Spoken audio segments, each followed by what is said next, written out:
pessoal? Estamos aqui novamente com o nosso podcast Acontece e um convidado mais que especial. Na verdade, todos os convidados meus aqui são especiais, né?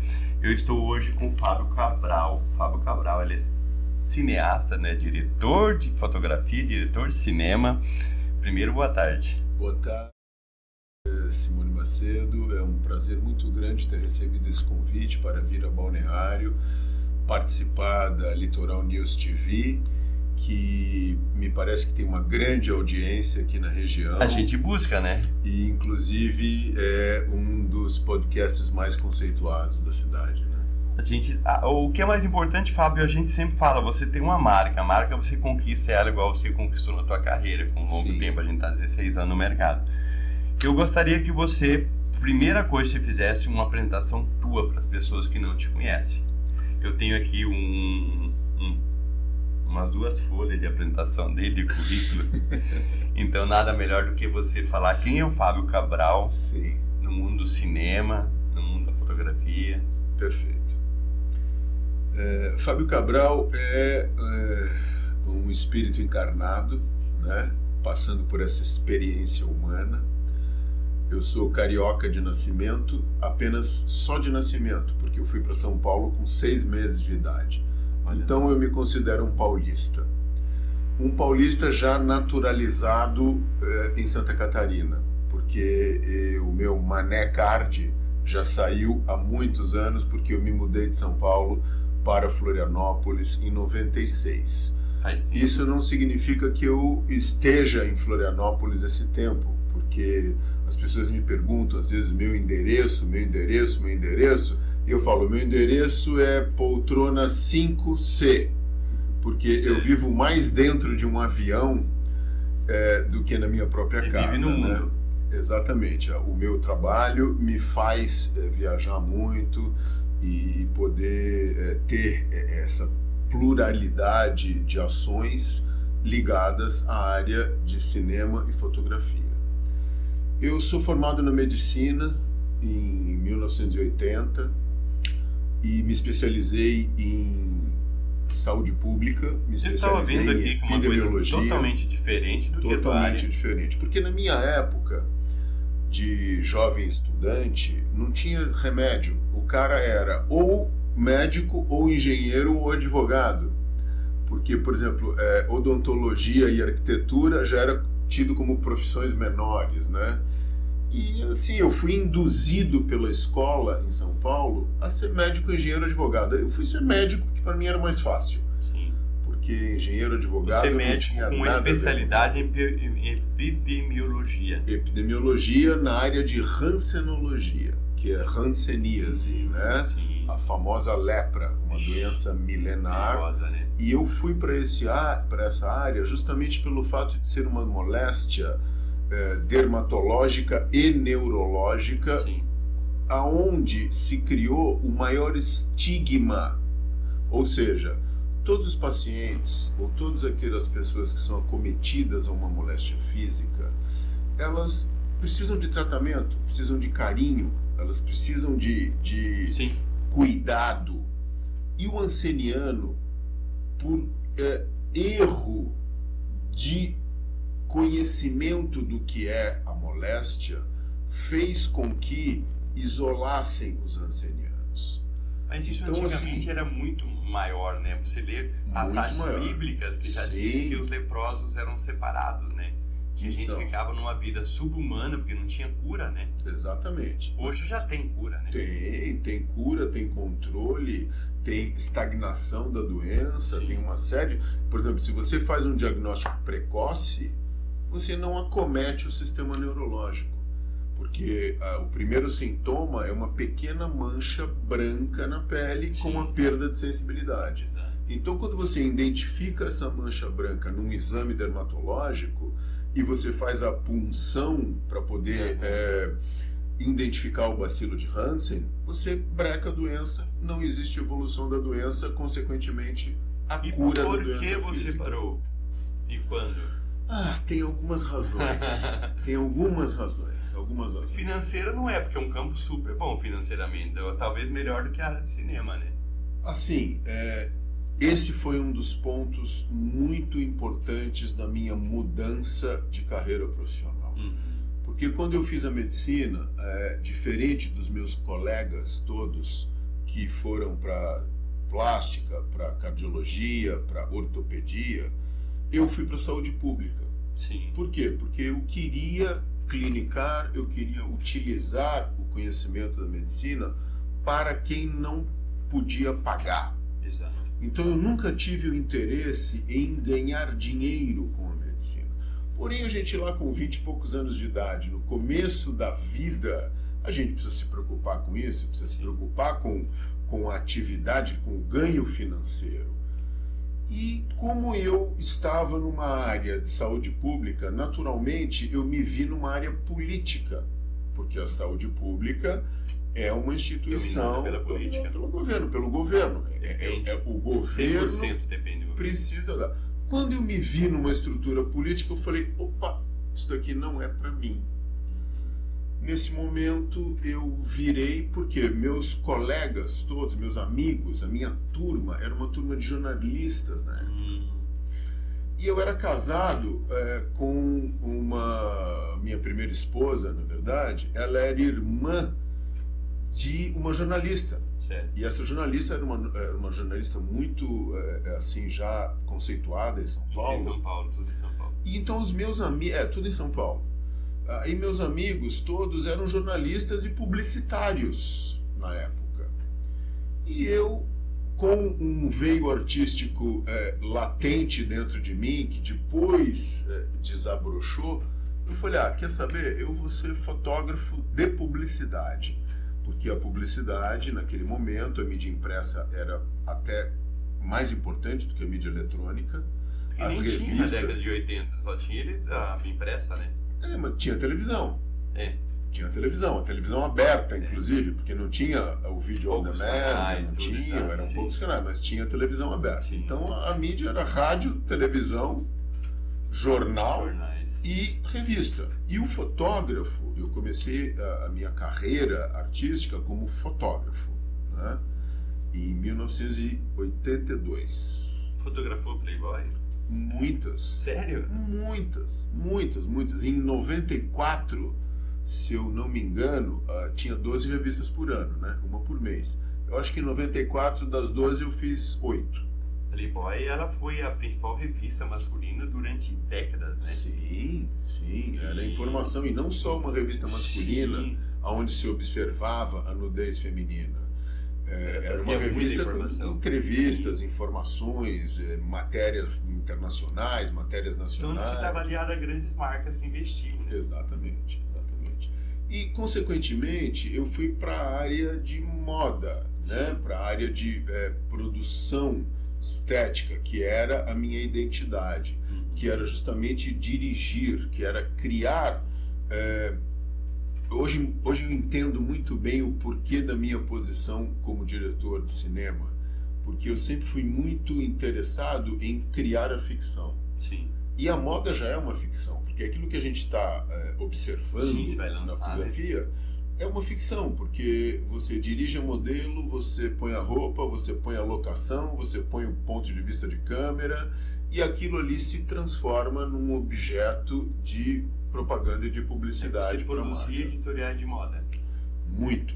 Inclusive, uma fase da minha vida... Esse livro aqui teu é um livro sobre um editorial de moda, né? Não, é um livro portfólio, comemorativo aos meus 25 anos de trabalho, aonde a gente publicou ele em 2008. Porque uma pena que as pessoas não podem ver aqui, mas é lindo o material aqui. De 82 até 2008... Olha aí, tá vendo? Material fotográfico. Perfez 25 anos de carreira como fotógrafo. Então, a convite da editora, eu fui agraciado com essa obra, um livro que tem quase 300 páginas, onde tem imagens deste período dos primeiros 25 anos de trabalho como Sim. fotógrafo, que são imagens de 82 Isso é a uma joia 2008. rara, né? O preço que está hoje uma edição dessa daqui é absurdo, né? Então, Sim, mas um eu material fui fantástico. convidado agora novamente para fazer um novo livro, Sim. só que ligado ao mercado imobiliário, que é uma leitura do artista a respeito desse momento do mercado imobiliário, com uma série de expressões, porque não são só esses livros, inclusive esse aqui eu trouxe de presente para ti, foi um livro que eu realizei por encomenda do agradeço, governo muito do bonito. estado. Isso Foi daí em Santa Catarina, né? é uma interpretação do estado de Santa Catarina, Santa Catarina é coração feminino, né? através da beleza da mulher. Então eu fotografei mulheres de diversas idades, de diversas regiões do estado, para a gente mostrar a Olha aqui, pluralidade olha aí, ó. que existe no nosso estado de Santa Catarina com a beleza feminina. Isso foi uma encomenda do governo do estado, acho que de 2007, 2008, não me lembro bem, né? Porque, na verdade, Macedo, eu tenho 12 livros de fotografia publicados. Alguns autorais e outros sob encomenda. Você fotografou, então, as mulheres mais lindas do Brasil. Pode-se Quer dizer, dizer um que grande sim. número, né? Porque tem muitas mulheres lindas, né? Pode-se dizer que sim. Entre modelos e atrizes, pode-se dizer que sim. Quantos Depois você casamentos? poder fazer- Quantos casamentos? 4. 4 casamentos. 4. Falta 3 ainda, pode ser 7. 4 casamentos e atualmente eu estou até separado do meu 4º casamento, né? Eu tenho 3 filhos, dois do primeiro, dois do casamento do meio, do segundo casamento, e um deste meu casamento mais recente. Legal. Eu tenho um filho Você de... quase é avô, então. Eu sou avô já. Ah, já é. O meu filho mais novo tem 7 anos e o meu neto tem 6, que é E seu filho filho mais velho tem 37. 37. Meu filho tem 37, a minha filha do meio tem 28, ela que me deu o meu netinho. Que legal. E o meu netinho é inseparável do meu filho. Os dois são os melhores Não amigos. imagina a idade parecida. E eles se tratam como tio e sobrinho. Sim, Inclusive é olha que muito legal. divertido, porque Sim. quando a gente tá aí nos locais, mano, vocês são irmãos? Um olha para ele e fala, não, ele é meu tio. Pra ele, Aí ele fala, não, ele é meu sobrinho. Sim. Um tem 7, outro tem 6. É o filho da minha filha do meio. E o meu filho mais velho não é casado, ele mora no exterior há muitos anos já. E ele tem um outro estilo de vida, ele é um cara ligado, é outro cidadão do Sim. mundo, né? Então ele... Você Pô, chegou cara, a conhecer o J.R. Duran? Muito. Inclusive eu tenho, um colega Você chegar a trabalhar que junto, se com transformou... certeza, né? Trabalhar não. No mesmo meio. Sim, No mesmo em meio. Playboy, na editora Sim. Abril, em diversas revistas. Sim. Tanto que eu tenho um livro que chama-se SLZ 48 Horas, que é uma leitura sobre a cidade de São Luís do Maranhão, onde o prefácio é do Duran. Porque os meus livros de fotografia autorais, como esse, eu sempre quis que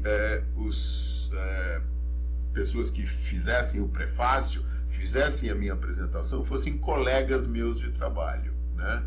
E esse prefácio do Duran é muito bacana, porque ele faz uma leitura da maneira como eu me comporto.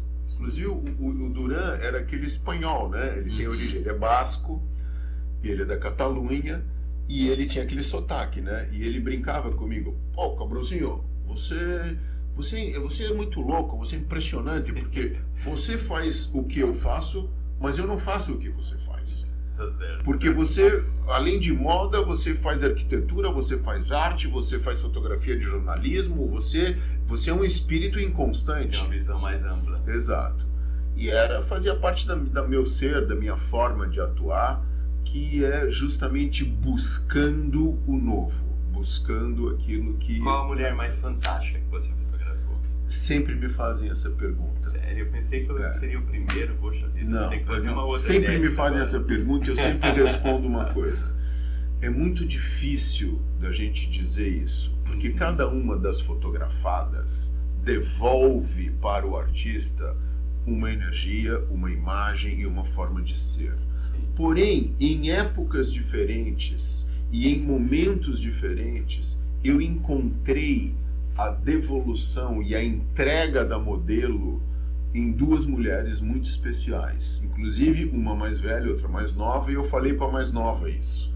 Eu falei, olha, você foi a única que me devolveu na câmera o que ela devolveu. Eu estou falando de Sônia Braga e estou falando de Ana Paula Arósio. Fantástico. Isso muito antes da Ana. A Ana se tornou atriz, mas a Ana foi modelo durante muito tempo. Uma pena que não tá fora do ar agora, né? Mas tá fora do Brasil, assim, né? Tá fora do Brasil. A Sônia viveu anos no exterior, né? Inclusive ela ficou isolada em Nova York durante muito tempo. E depois de 12 anos que ela estava morando em Nova York, eu fui o único fotógrafo brasileiro que ela permitiu que eu fosse fotografá-la por uma revista de moda brasileira. Legal. E aí ficamos amigos e recentemente um editor de São Paulo lançou uma fotobiografia da Sônia Braga, aonde tem diversas fotos minhas neste livro da Sônia Braga. Eu recebi pelo correio. Você ganha de novo direito autoral ou não? Fotografia é complicado, né? Não, depende do movimento. Se for na publicidade, se alguma fotografia minha do passado... Eu sou obrigado a pagar. Exatamente. Então tem o direito autoral, porque o direito autoral ele é por período e por tempo, né? Então quando aspira aquele tempo, se ele for usar aquela imagem comercialmente, ele vai pagar os direitos autorais. E qual a mulher que você gostaria de fotografar e não teve chance, não teve meio? Marilyn Monroe. Marilyn Monroe. Eu não era nem nascido, sim, né? Sim. Mas eu gostaria muito de ter fotografado Marilyn Monroe. Ela é uma modelo incrível, uma modelo espetacular, né? Porque ela tinha uma fotogenia, né, especial. E ela tinha uma energia muito forte também, uma mulher assim, um ícone internacional, né? Atualmente, brasileira, vamos pensar, quem que tá aí que eu não fotografei? Porque eu não fotografei essa nova geração. Sim. As meninas que estão aí... Mas fotografou o quê? Xuxa, Hebe Camargo, Angélica? Todas. Da velha guarda. Eu digo assim, que eu fui até a geração da Isis Valverde.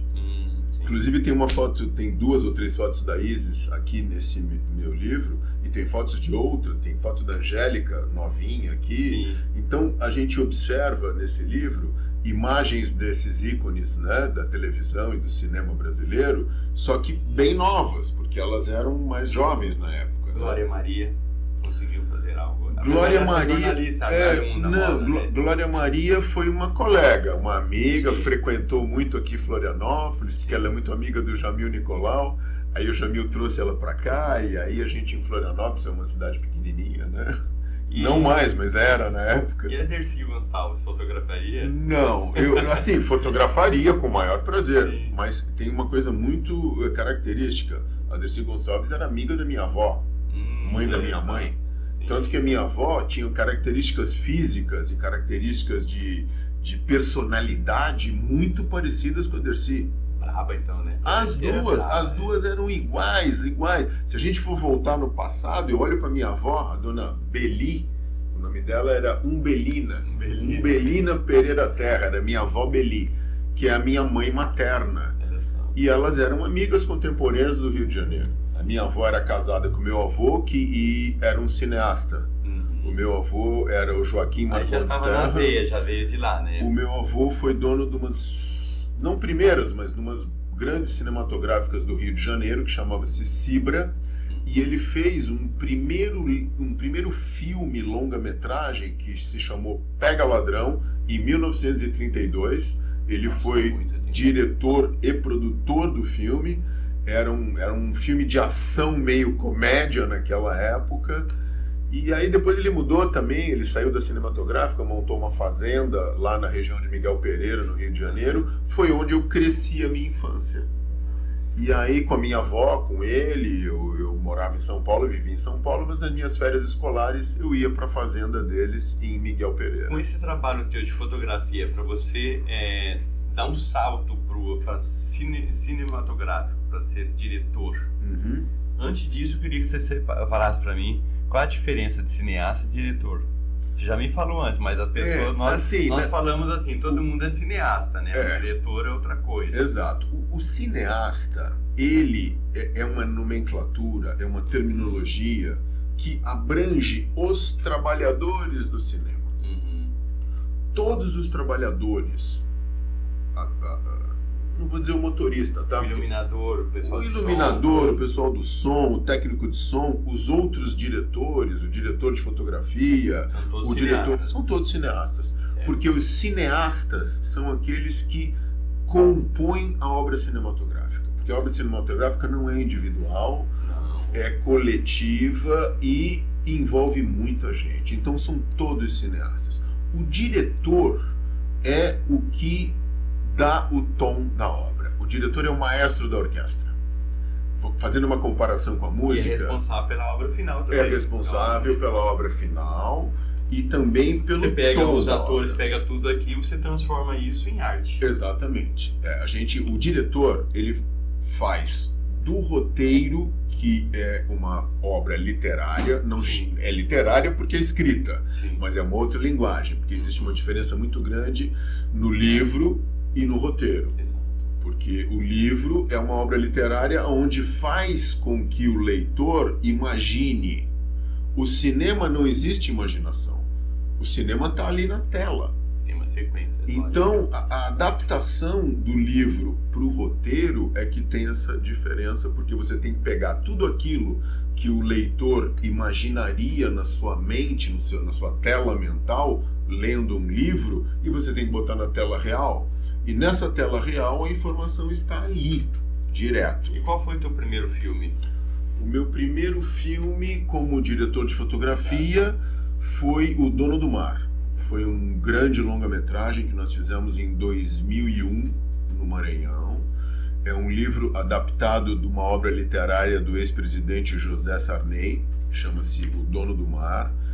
Foi um filme muito grande, a gente filmou ainda na época do negativo, né? Eu filmei com 3 unidades de câmera, eu tinha 2 câmeras para filmar plano e contraplano, e aberto e fechado, e também tinha uma unidade de câmera só para high speed, que comia muito negativo high speed na época, né?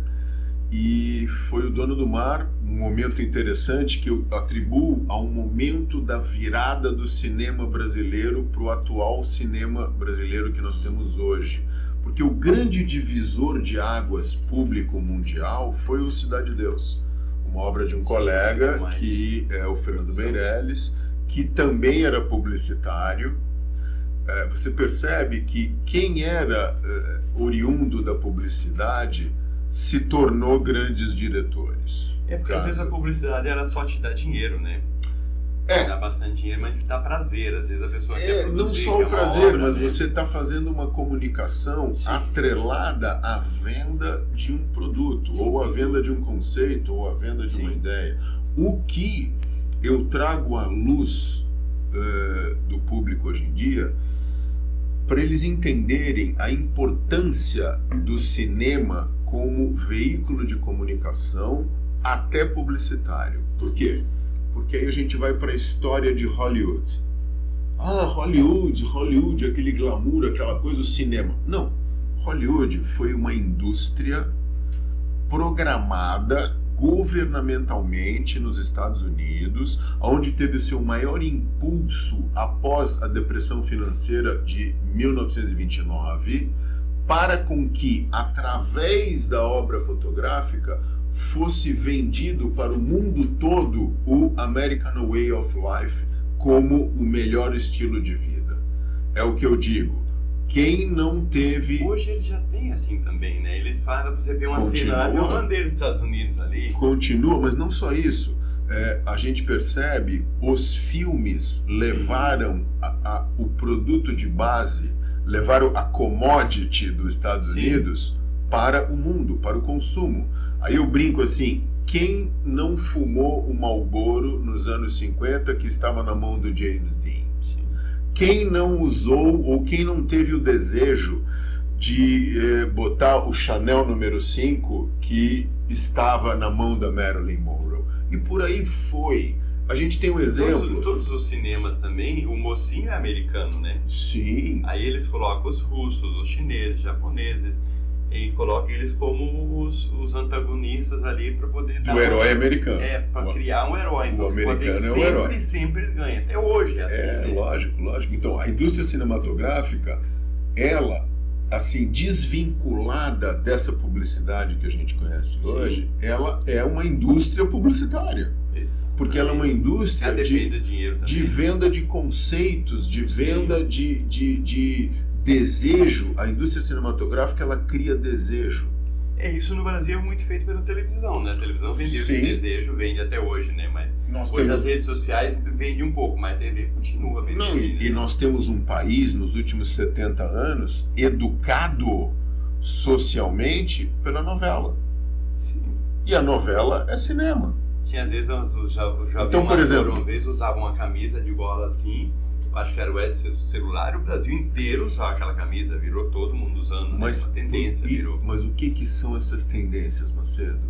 Isso é a capacidade de comunicação e de indução, a mudança do comportamento social. A ferramenta capaz de mudar o comportamento social é o cinema. Vamos falar em televisão, tá? É tudo a mesma coisa. Quando a gente fala em cinema... São meios de comunicação, porque você vê hoje, certas famílias hoje, talvez, no Brasil, 50% da população não foi ver um filme ainda, pelo menos não foi no cinema. Porque na minha época, quando eu começava, a minha cidade tinha 2. E só tinha lá o filme?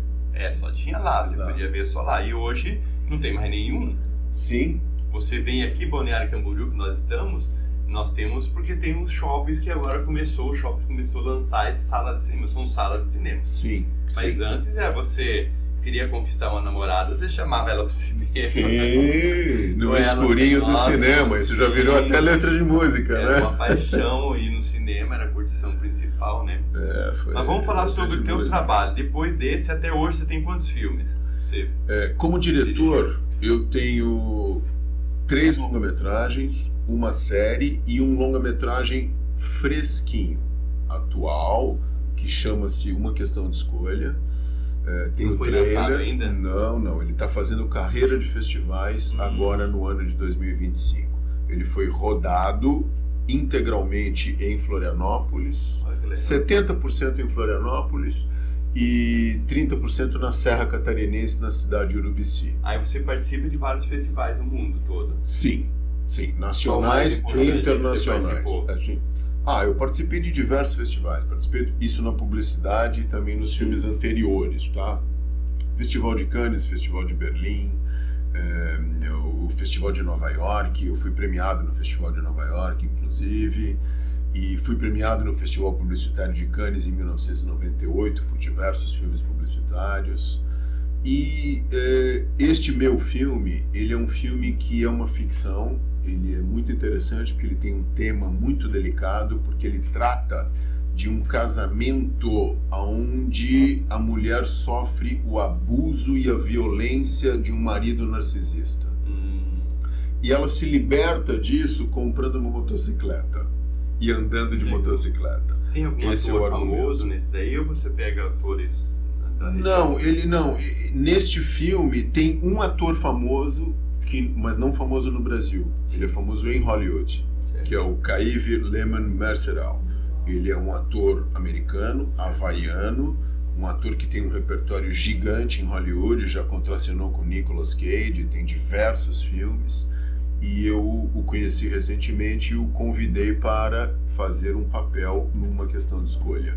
Ele é justamente o antagonista do protagonista, que é o narcisista. Olha só. Né?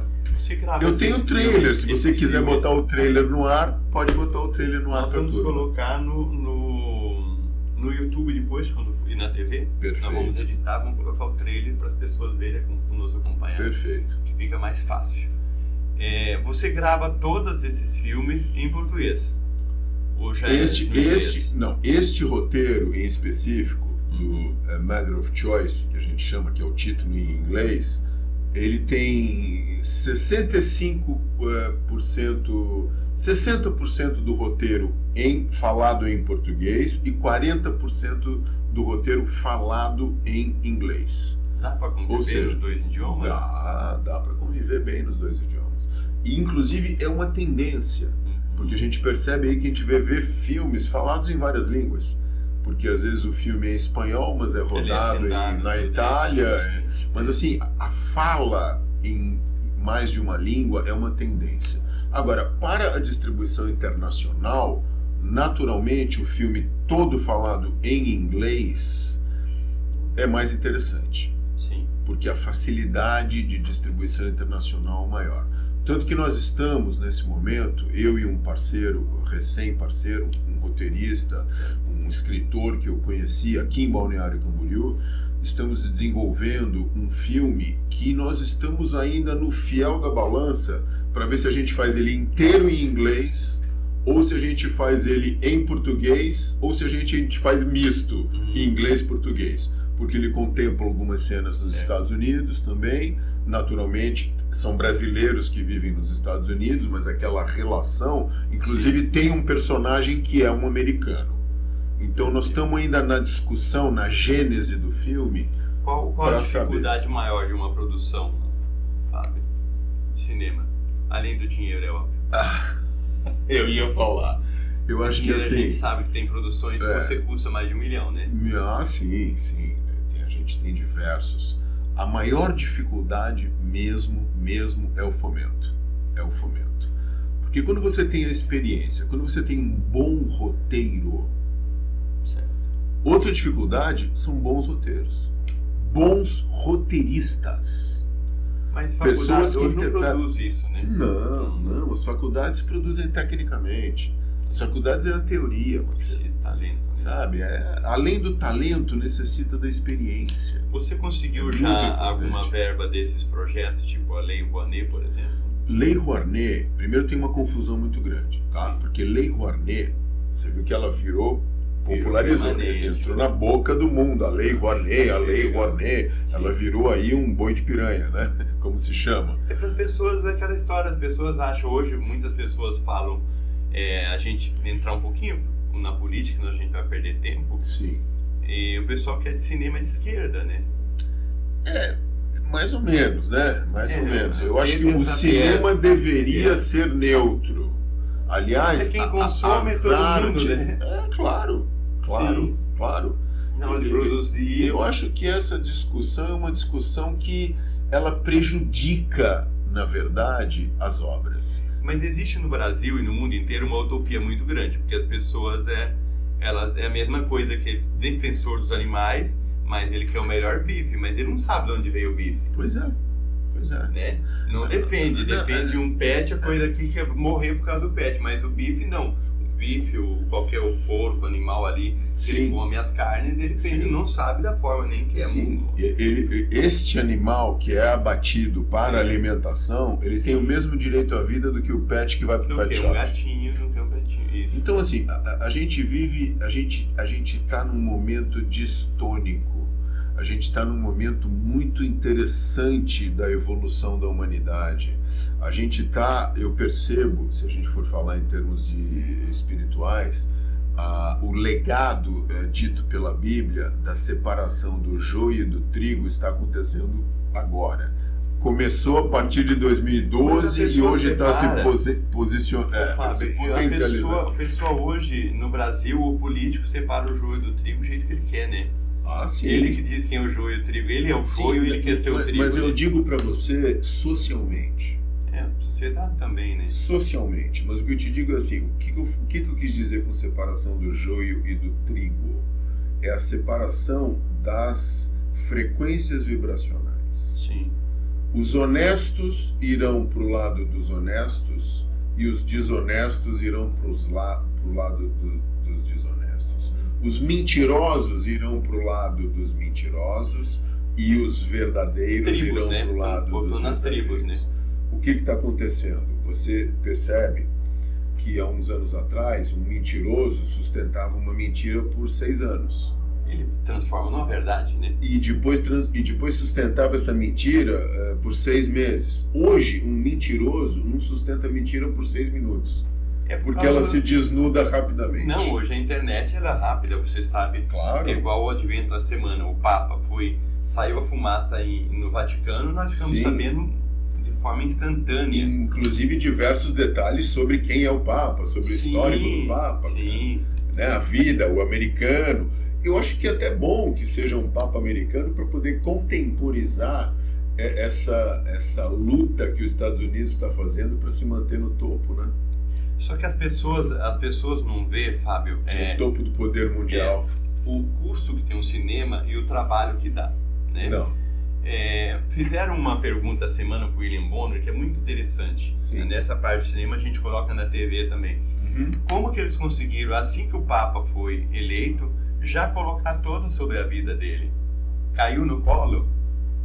Ele disse, não, a informação estava na internet. Não, ele disse assim, nós escolhemos 34 candidatos e fizemos 34 programas. Sim.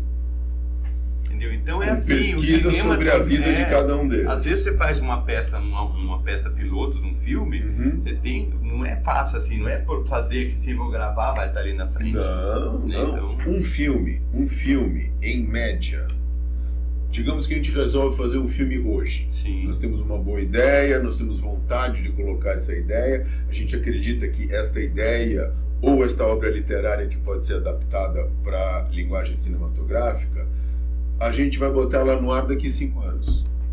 Isso se tudo correr bem.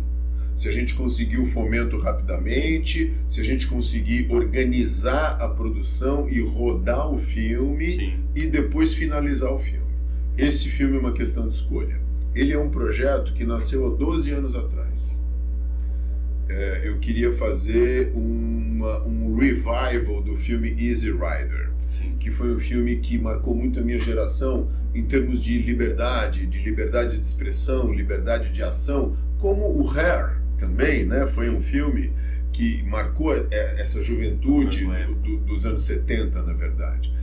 E aí já vinha ocultamente, há 12 anos atrás, este posicionamento dos homens que desconhecem o feminino e manipulam a mulher com o poder financeiro ou com o poder do masculino. Sendo que é muito errado, porque quem detém o poder mesmo são as mulheres. Porque as mulheres foram perseguidas na Inquisição. Não deixaram elas crescer, não deixavam elas levantar nem a voz, né? Por quê? Porque elas são era... infinitesimalmente mais poderosas energeticamente do que o homem. E esse poder vem porque elas têm o poder de dar à luz. Isso é elas procriam. Uma geração, né? Gerar um ser humano. É o que todo mundo fala. Um homem não aguentaria a dor de um parto, né? Eu sempre brinco com as minhas amigas, né? Elas falam que o parto dói muito porque a gente nunca vai saber se dói ou não. Exato. Né? Então eu sou assim. E uma das coisas muito importantes no cinema, por exemplo, você consegue uma produção, suponhamos, você faz a produção hoje no ano de 2025, sim. Você tem que pagar toda a tua equipe em 2025, você vai começar a faturar 2026, 27, 28, por isso que você precisa desse fomento. Exatamente. Existem algumas etapas. Sim. Se a gente for falar em relação à produção, na planilha financeira, sim, nós temos 3 etapas bem definidas, que é a pré-produção, ou melhor, o desenvolvimento. Certo. O que é o desenvolvimento? É você chegar no roteiro e chegar na apresentação do que será o seu filme. Sim. Efetivamente, com características dos personagens, a que cada personagem vem, por que daquele personagem, o que aquele personagem representa na história. Isso é o desenvolvimento. Precisa de dinheiro para isso. Você precisa de dinheiro para o desenvolvimento. Todos os profissionais hoje. Claro. Claro. Se você pegar um cinegrafista, ele trabalha hoje, o fim deu 30 dias, ele tem que receber. Sim, sim. São aí, famílias, né? Depois do desenvolvimento, a gente vem a pré-produção. Certo. Porque no desenvolvimento a gente obtém um roteiro. Uhum. A gente tendo um roteiro finalizado, que inclusive passa por tratamentos. Sim. Porque não é o primeiro roteiro que a gente vai filmar. Às vezes o roteiro é modificado lá na hora da filmagem. Sim. porque naquela dinâmica da filmagem se obtém uma luz, uma sacada diferente. Exato. E a gente modifica o roteiro. Às vezes por uma questão, diversas questões. Até pelo ator, o autor. A maneira como o ator devolve sim. o personagem. Sim, sim. Né? Aí depois da pré-produção tem a produção, que é uma fase custosa, porque quando você junta todo mundo naquele período de 8 semanas, de 9 semanas, de 10 semanas, dependendo da extensão do roteiro, hoje em dia nos exigem, por causa da streaming, filmes de duração mais curta. Sim. Hoje o tempo de um longa-metragem é 90 minutos. 90 minutos. Então o que acontece? É um filme de 1h30. Antigamente um longa-metragem era de 2 horas para cima. Mas ninguém quer mais assistir filme de 2 horas, né? Depende. As pessoas não têm tempo para isso. Né? Exatamente. Inclusive eu tenho discutido hoje com uma distribuidora, que inclusive é a distribuidora do Uma Questão de Escolha lá em São Paulo, que é uma distribuidora grande, que é a A2, distribui filmes nacionais e internacionais. Nós estamos discutindo os formatos de séries, porque, por exemplo, a novela é uma série. Sim. Hoje ganhou a novela, a nossa velha novela brasileira ganhou o título de série. Nós estamos discutindo mecanismos de roteirização para criarmos novelas e séries com episódios de 2 minutos. Por quê? Por quê? Para poder entrar e captar e entreter este novo espectador. O que mudou com o advento da internet, com o advento tela na mão, né? Celular é tela na mão, é assim, é a velocidade de informação. Essa o que é que fisga... vai para as redes sociais, então. Vai para a grande tela. Os episódios de 2 minutos não, eles são justamente para sim. canais no YouTube, não só no YouTube, mas canais de streaming como nós temos aqui na Litoral TV. E assim, porém, a grande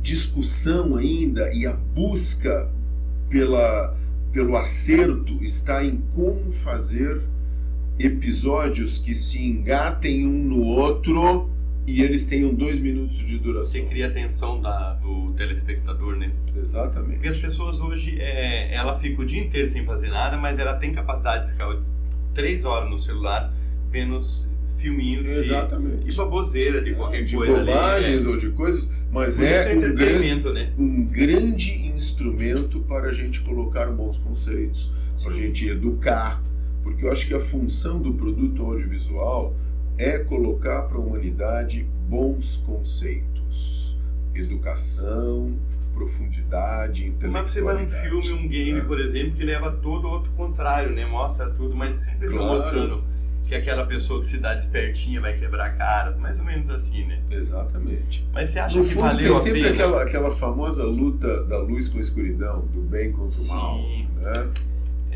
Você acha que valeu a pena essa mudança tua, essa migração para cinema e fotografia? Não quer voltar a ser médico de novo? Não. Eu atuo com uma medicina diferente hoje.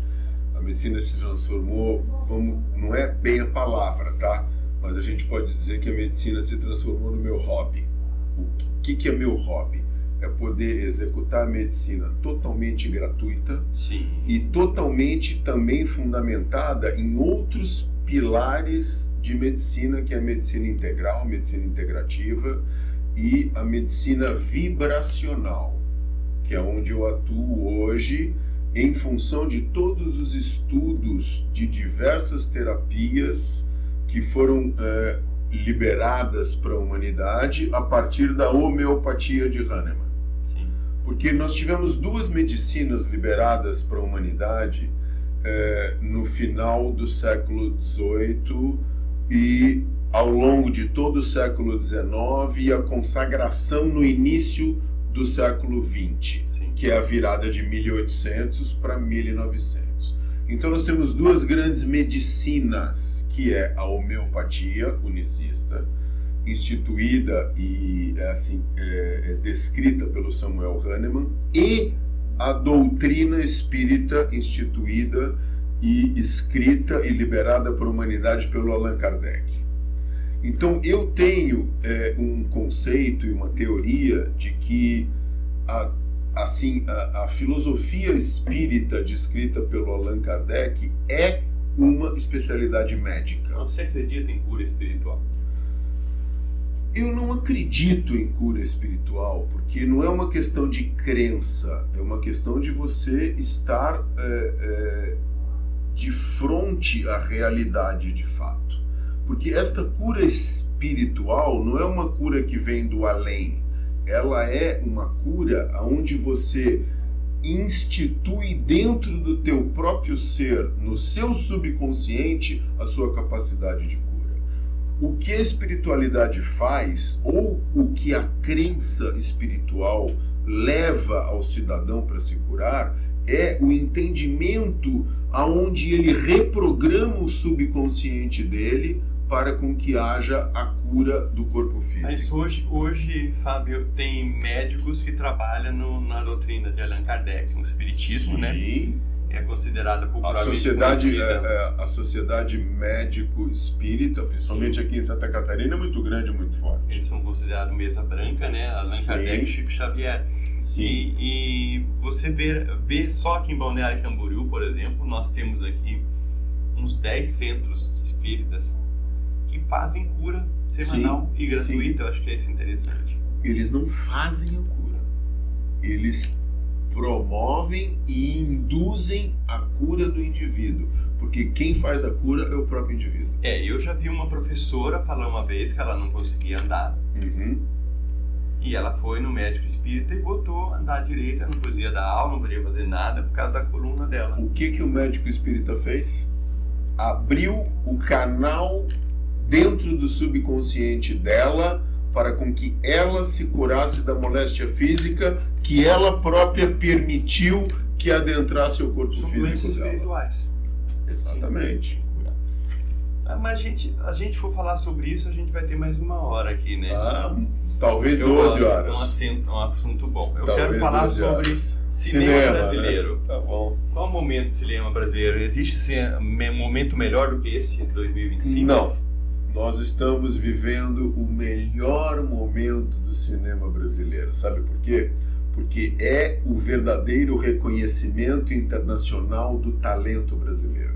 E veio com um nome tão bom, né? E ainda estou aqui, quer dizer, ainda, Sim. porque ninguém me viu ainda, né? Sim, faz uma alusão, né? No cinema, sim, né? Ou melhor, nós sempre estivemos aqui, Sim, né? sim. Mas o que acontece? O mercado americano é um mercado de produção É cinematográfica. uma indústria, né? É uma indústria. E uma indústria não tem coração, você sabe disso. Exatamente. Ela trabalha Exatamente. com dinheiro, que dá lucro só. Por que a gente você deve ter assistido atualmente nas redes sociais a luta da classe artística pela regulação do streaming, pela regulação do VOD. Você percebe que para as salas de cinema, alguns anos atrás, nós tínhamos a luta pela tal cota de tela.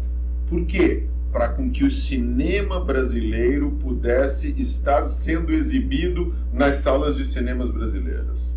Mesmo porque essas novas salas de exibição, Kinoplex, Multiplex, essas diversas aí, Sim. Cinemark, são americanas. São indústrias americanas. Porque o americano, ele pega desde a produção até a exibição. Sim. Então, para você botar um filme brasileiro numa sala dessa, você tem que ter a cota de tela. Seria a mesma coisa. Porque senão eles não deixam você exibir o teu filme. Você ser produtor industrial, você montar um mercado e vender só o produto teu. Exatamente. Vai ser o melhor. Exatamente. É uma forma deles colocar o produto no mercado, né? Exatamente. Mas é um momento muito importante, né? Muito. O cinema brasileiro merece isso, né? Eu acho E é muito, a gente tem muito talento, viu, Tem. Macedo? Muito, e não é de hoje. Assim, é o que eu te falei, o divisor de águas para se começar a olhar para o cinema brasileiro foi em 2002, com o lançamento do Cidade de Deus, e na sequência, Os Tropas de Elite. E teve o Carandiru também, que foi um filme Tanto clássico, que né? você vê, eu fiz o Dono do Mar, a gente estava produzindo junto, tá? Eu estava fazendo o Dono do Mar, no Maranhão, o Fernando estava fazendo Cidade de Deus, no Rio de Janeiro, e o Babenco estava fazendo Carandiru em São Paulo. Foram os 3 filmes que naquela época mais captaram na lei do audiovisual. Voltando, só abrindo parênteses para o nosso espectador, aquela questão da Lei Rouanet. Lei Rouanet... A gente começou aí. Lei Rouanet não é para produção cinematográfica. Lei Rouanet são para as produções culturais e artísticas de uma maneira geral. De audiovisual. Focado no audiovisual também. Não.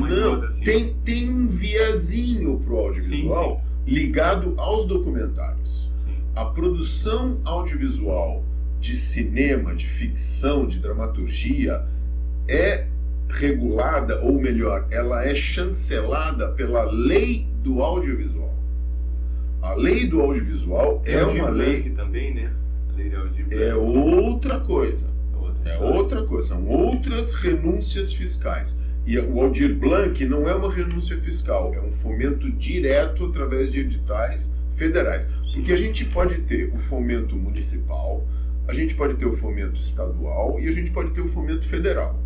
Para as pessoas que não entendem o que é fomento estadual, o que é? O governo, você apresenta um projeto. Sim. Para a Fundação Cultural, suponhamos, Balneário Camboriú nós temos em região toda, tem uma LIC, Lei de Incentivo à Cultura. Exatamente. É tudo no mês de janeiro. Exatamente. Mas essa verba, ela vem do município, ele paga. Uhum. Tem outro que é da estadual, que é o PIC, Sim. Programa de Incentivo à Cultura. Sim. Eles te dão uma carta apenas, eles não dão um tostão para você. Não, mas o que acontece? Tem que bater na porta das empresas para a renúncia que você falou. Sim, mas o governo dá a renúncia do imposto de quem tem um imposto a pagar. Sim. Essas são as leis. Seja essa transferência direta. É a Lei Rouanet assim, que é no imposto de renda. A Lei do Audiovisual é assim, que é no imposto de renda de empresas que recolhem imposto de renda. Todo mundo recolhe imposto de renda. Sim. Então, assim, a Lei do Audiovisual permite que o pagador de imposto de renda invista na produção cinematográfica 4% do imposto devido anual. Tem um pessoal divulgando que esse ano parece que é 3%. Não, é 4%. Eu vi uns A lei do audiovisual é 4%. O PIC, por exemplo, é a renúncia fiscal de um imposto estadual, que é o ICMS. Sim. Então, eles por isso que tem essas criar instâncias. um sistema PIC, tipo PIC municipal. Por exemplo, Sim. para a nossa cidade seria muito interessante, que seria só sobre o ICMS. Exato, o ICMS circula, mas aí depende do governo municipal. Né? Eu fui um trabalhador que lutei muito para com que a lei do PIC existisse, porque não existia em Santa Catarina uma lei de fomento estadual à produção de cultural. Floripa, né? E teve a lei Paulo Gustavo também, né? Você participou de algum projeto, Paulo Gustavo? Participei. Paulo Gustavo foi parte do fundo de reserva do Ministério da Cultura. Sim. Que ficou represado ao longo do governo anterior ao governo atual, e esta represa de fomento, essa represa de dinheiro que ficou, foi liberado através de edital, incentivando principalmente a produção audiovisual. Isso foi a Lei Paulo Gustavo.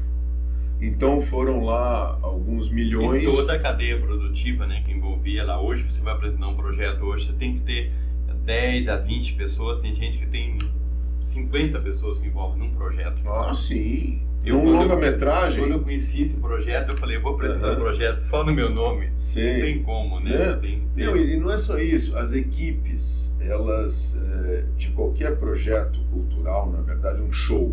Sim. Um show envolve um monte de gente. Não, um show musical, uma orquestra sinfônica. Desde a montagem do palco, iluminação. A mesma tudo, coisa né? A produção de um longa-metragem. As nossas equipes, para poder botar o filme na lata, como a gente chama, o que é botar o filme na lata? Porque antigamente a gente filmava, Exato. o negativo era virgem e estava pronto e ia para a lata para revelar, para ir para o laboratório, né?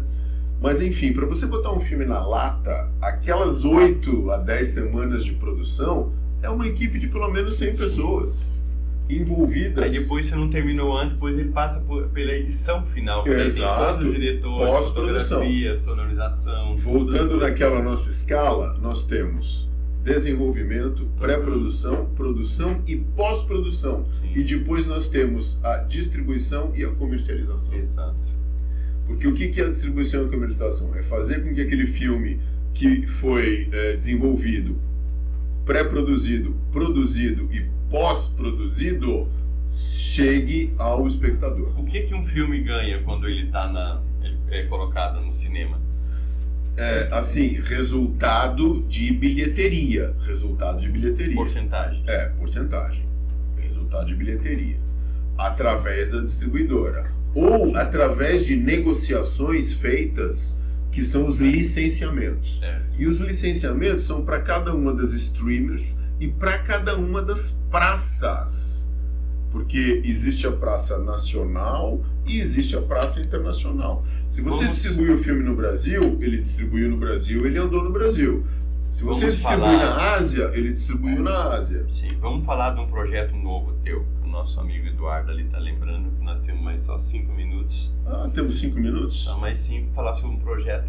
Que me falaram que você quer produzir um filme em Balneário Camboriú, aqui em Balneário, Florianópolis. Nós temos assim um projeto muito interessante voltado para Balneário Camboriú. Pelas nossas pesquisas intelectuais de conhecimento, a gente sempre achou que Balneário Camboriú teve um crescimento exponencial muito grande em termos de desejo de consumo. Todo mundo quer ter um apartamento em Balneário Camboriú, todo mundo quer vir para cá ou quer vir morar para cá. Porém, a identidade... Ninguém quer trabalhar aqui, né? Mas assim, o que acontece, Macedo? A cidade não apresenta uma identidade cultural e nem uma identidade intelectual. O que é a identidade de Balneário? É o lugar que tem a roda gigante? É o lugar onde o Neymar comprou apartamento? Não tem ainda. Então, tem a parte de diversão, né? Tem umas origens mais antigas e tudo. Nós participamos, eu faço parte do Conselho Municipal de Política Cultural, né? Perfeito. E uma das propostas desse ano é justamente isso, valorizar a identidade, criar uma identidade própria, né? Essa identidade própria é o que a gente tem no nosso roteiro. Sim. Que a única coisa que eu posso liberar agora é o título do nosso filme, que chama-se Lines. Linhas. Que vem, exatamente, que vem de Skyline. Skyline é esse skyline dos prédios no final de tarde em Balneário Camboriú, mas a gente desenvolveu uma história, inclusive o Eduardo Duval, que é o roteirista, parceiro, que nós nos unimos para poder desenvolver. Ele está morando aqui em Balneário Camboriú e já tem alguns meses pesquisando as identidades e os ícones todos para a gente poder reunir tudo isso para a produção de um longa-metragem com distribuição nacional e internacional que leve a identidade intelectual, cultural do momento que Balneário vive, nessa expansão do mercado imobiliário grande, nessa expansão de estilo de vida, porém trazendo a identidade e a raiz que no passado era uma vila de pescadores. Quando você pretende gravar? A partir do momento que a gente tenha efetivamente o roteiro finalizado e a partir do momento que a gente tenha a possibilidade de fomento. Por isso que nós estamos aqui desenvolvendo, buscando as empresas que possam fomentar, inclusive o poder municipal. A gente está aí marcando uma reunião com a atual prefeita, que me parece uma prefeita bem progressista, bem interessante, bem bacana, bem inteligente, e o próprio prefeito também de Camboriú. A Juliana Pavan é visionária, né? Ela pensa muito longe também, o próprio Pavan também, né? Então, o antigo prefeito nosso também era muito visionário, né? Então, como o nosso projeto nasceu nesse momento, nós estamos em busca de consolidar um pouco mais o projeto, a profundidade do desenvolvimento, porque nós estamos numa fase de desenvolvimento, de roteiro, e apresentar para o poder municipal e, consequentemente, apresentar para... Essa produção, Fábio, de audiovisual, já de antemão te adianto, porque vai ter um festival cultural aqui, né? Sim. Festival de cultura. Era o Festival do Livro e tudo. Sim. Isso teria que ser um fomento através da Fundação Cultural, e a Fundação não tem dinheiro para fazer O festival. Não, mas assim, a gente... Eles não têm verba para isso, destinação, porque o orçamento foi feito do ano passado. Sim. Eles trabalham hoje, esse ano, Sim. Trabalha com um orçamento feito pelo outro prefeito. Perfeito. Então eles vão ter que colocar nos próximos anos isso. Mas assim, nós acreditamos e estamos trabalhando e demonstrando isso para com que haja investimento da iniciativa privada. Sim, tem construtoras aqui que são as maiores do A Brasil. iniciativa privada, como nos Estados Unidos, Sim. nos Estados Unidos não se produz filme com isenção fiscal. Sim. Nos Estados Unidos se produz filme para vender produtos. Quando passa um carrão na Chevrolet, não paga essa toa, ele está pagando para isso, né? Exatamente. Né? E não só por isso, mas assim, a gente está criando uma identidade. E a gente ter o apoio da iniciativa privada, que seria o dinheiro do marketing, porém o dinheiro do marketing aplicado numa produção cinematográfica, primeiro, aquele marketing é perene. Porque uma vez que um filme é produzido, se você coloca uma alusão, uma identidade ou uma marca nesse filme, é pro resto da vida. Você já tem avaliado o custo dele, mais ou menos? Não efetivamente, mas a gente está trabalhando numa média de valores que são factíveis para com que a gente consiga produzir longa-metragens em escala, que é um valor que faculta aí de 2 a 5 milhões de reais. Mas eu acho que com 2 milhões... Para nós tem um apartamento de 20, 30 milhões aqui, é facinho. É uma construtora já paga. É um décimo de um apartamento. Você pega uma construtora, já paga tudo a tua produção. E essa já construtora, tá se entrar na produção do nosso filme, ela vai estar eternizada como alguém que realmente investiu em cultura, não em cultura hipotética, mas investiu em colocar a sua marca num produto que vai levar a ela o desejo de consumir a marca dela. Perfeito. Vamos encerrar então. Eu vou te perguntar umas coisinhas bem rápidas. Pois não. É uma palavra só, bate e volta. Ok. Um sonho. Que o ser humano... Uma palavra. Um sonho? Fraternidade. Pesadelo. Ganância. Medo. Nenhum. Nem um medinho. Nenhum. Projeto. Fazer o filme Lines. Time de futebol. Havaí, né? Já que eu tô em Florianópolis. Você pensou, eu né? pensei, sabe por quê? Porque eu não sou um cara muito futebolista. Tá certo. Eu não sou muito futebolista. Gente, olha, eu conversei, tive o prazer de falar com o Fábio aqui, é muito interessante o nosso papo. Vai ficar eternizado também como cinema, acho que isso é interessante. Ótimo. Além de nós fazermos toda essa gravação, nós estamos ao vivo para o YouTube, a TV Litoral News, no Facebook, no Instagram. Depois nós editamos o vídeo e deixamos ele no YouTube, disponível para todo mundo. Ele vai estar como gravado. É um produto audiovisual eterno. Sim, sim. Os produtos audiovisuais. E eu te confesso para você que o podcast foi a melhor coisa que vocês inventaram até hoje. Porque não é caro produzir. Sim. E é onde a gente pode abrir o coração, contar histórias. Sim. Você pode contar a história do teu pet, dos teus filhos, entendeu? Claro. Sobre o projeto de vida, sobre você. Eu acho que isso é gostoso, esse bate-papo sem compromisso, tá aquela coisa seca, pergunta vai e volta, né? Claro. Inclusive, assim, eu me sinto muito confortável de ser entrevistado, né? Por uma pessoa tão sensível e tão inteligente como você. Obrigado pelo inteligente, né? Isso são a carreira, a mesma coisa, a tua carreira que você tem, se a gente adquire o conhecimento, né? Exato. Então, gente, obrigado. Um recado final teu, então, para essa câmera aqui. O meu recado final é dizer assim, gente, a produção cinematográfica, a novela, a série é praticamente, não a única, mas é o instrumento de comunicação mais poderoso para com que a gente consiga transformar conceitos, para com que a gente consiga colocar produtos, para com que a gente consiga realizar e também gerar desejos. O cinema tem o poder de transformar comportamentos sociais, transformar mentes e trazer tudo aquilo que é de positivo para a nossa sociedade, que sofre tanto as mazelas da vida corrida, das necessidades. E o cinema, ele pode trazer mudança de comportamento, pode trazer a elevação da intelectualidade.